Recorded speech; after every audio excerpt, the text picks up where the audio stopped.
महाराष्ट्रामध्ये आज वरिष्ठांसह नव्यानं नशीब आजमावणाऱ्या नेत्यांचं नशीब ईव्हीएम मध्ये बंद झालेलं आहे। राज्यामध्ये सरासरी 58% मतदान झालं। 14 मतदारसंघामध्ये कसा मतदान नेमकं झालेलं आहे ते आपण पाहूया। महाराष्ट्रात 14 जागांवर मतदान संपलं, धाकधूक वाढली।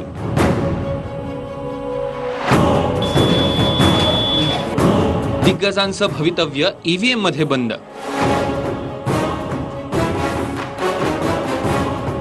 बारामती, माढा, अहमदनगर, पुणे, औरंगाबाद, जालना, हातकणंगले सारख्या मतदारसंघात मतदान पार पडलं। विशेष म्हणजे महाराष्ट्राच्या राजकारणात आपला वेगळा ठसा उमटवलेले हे मतदारसंघ आहे। सकाळपासून मतदान सुरू होताच नेत्यांनी मतदानाचा हक्क बजावला। अजित पवार, सुप्रिया सुळे, कांचन कुल, सुजय विखे, उदयनराजे, चंद्रकांत खैरे सारख्या दिग्गजांनी मतदान केलं आणि आपल्या विजयाचा दावा केला।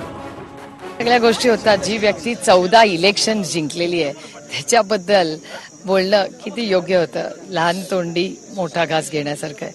आदरणीय पवार साहेबांचं जितक्या अनेक वर्षाचं काम आहे तितकं अर्ध्या लोकांचं वय पण नाहीये जे त्यांच्यावर टीका करत राहतात। पण हे दुर्दैव आहे की सुसंस्कृत महाराष्ट्रामध्ये एवढी पातळी सोडून आजकाल टीका होते, हे आमच्या संस्कृतीत बसत नाही। संसदेत केलेलं काम आणि माझ्या मतदारसंघातलं केलेलं काम, लोकांनी दिलेले आशीर्वाद, प्रेम आणि साथ आणि माझ्या कामावर मी लोकांपर्यंत। आमच्या कुटुंबाविषयी दुर्दैवाने निवडणूक विकासावर झाली पाहिजे होती, ती विकास सोडून व्यक्तिद्वेषावर केली गेली आणि हेच खरं या ठिकाणी आमच्या या नगर जिल्ह्याच्या जनतेच्या मनात काय नेमकी झालेलं आहे, राजकारण कुठल्या पद्धतीने झालं आणि काय केलं गेलं। आणि म्हणून त्या ठिकाणी मी जरी भारतीय जनता पार्टीमध्ये या ठिकाणी नव्याने आलो, मला पक्षाने उमेदवारी दिली, तरी म्हणून खासदार गांधी साहेब असतील, आमचे सगळे जेवढे पक्षाचे शिवसेना, रासपा, आरपीआय सगळे मित्र पक्षाचे आणि नगर जिल्ह्याच्या जनतेने स्वीकारलं। त्याचं कारण आहे की त्यांना कळलं की ही परिस्थिती जी माझ्यावर ओढून आली, मी माझ्या स्वार्थासाठी आलो नाही, पण या ठिकाणी व्यक्ती द्वेष आणि कौटुंबिक द्वेष झाल्यामुळं या मुलाकडे दुसरा कुठलाही पर्याय राहिला नव्हता आणि म्हणून त्यामुळे लोकांची सहानुभूती माझ्याबरोबर आहे। अतिशय उत्कृष्ट असा प्रतिसाद आहे आणि उत्स्फूर्तपणानं लोकांनी स्वागत केलं। सकाळपासून मतदानासाठी रांगा लागलेल्या आहेत आणि एकूणच हे परिवर्तनाची चाहूल दिसते आणि त्यामुळंच सर्वसामान्य जनतेमध्ये एवढा उत्साह दिसून येतो।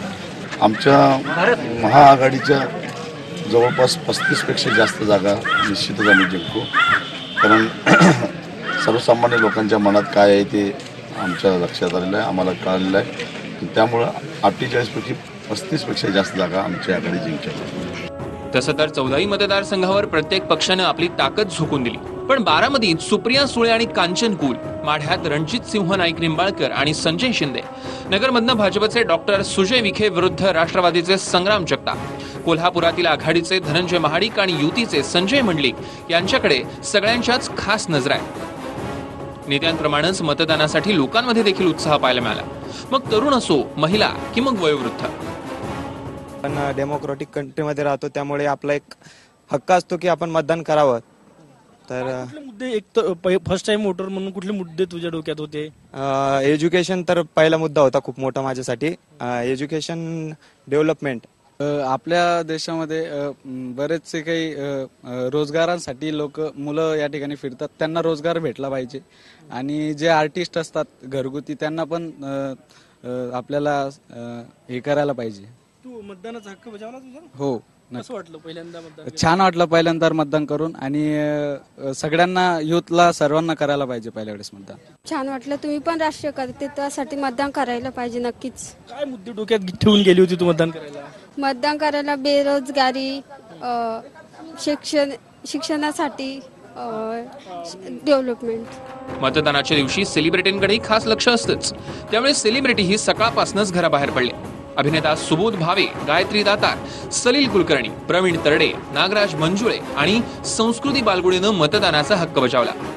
तिसऱ्या टप्प्यापर्यंत महाराष्ट्रातील 48 पैकी 31 जागांवरील मतदान पार पडलंय। आता लक्ष 29 तारखेच्या 4थ्या टप्प्यातल्या मतदानावर असेल। Bureau report, TV9 Marathi. दरम्यान एकूणच कुठे किती मतदान झालं त्यावर देखील आपण एक नजर टाकूया। 5 वाजेपर्यंत जळगावमध्ये 52.28, रावेरमध्ये 56.98 आणि जालनामध्ये 59.92% मतदान झालेले आहे। औरंगाबादमध्ये 58.52%, त्यानंतर रायगडमध्ये 56.14 आणि पुण्यामध्ये 43.63% मतदान झालं। पुण्यामध्ये सगळ्यात कमी मतदान झालेलं आहे। बारामतीमध्ये 55.84, नगरमध्ये 57.75 आणि माढ्यामध्ये 56.41% मतदान झालेले आहे. सांगलीमध्ये 59.39, साताऱ्यामध्ये 55.40% आणि रत्नागिरी सिंधुदुर्गमध्ये 57.63% मतदान झालेले आहे. कोल्हापूरमध्ये सर्वाधिक मतदान झाले 65.70%, हातकणंगलेमध्ये 64.79% आणि राज्यामध्ये एकूणच सरासरी 57% मतदान झालेलं आहे.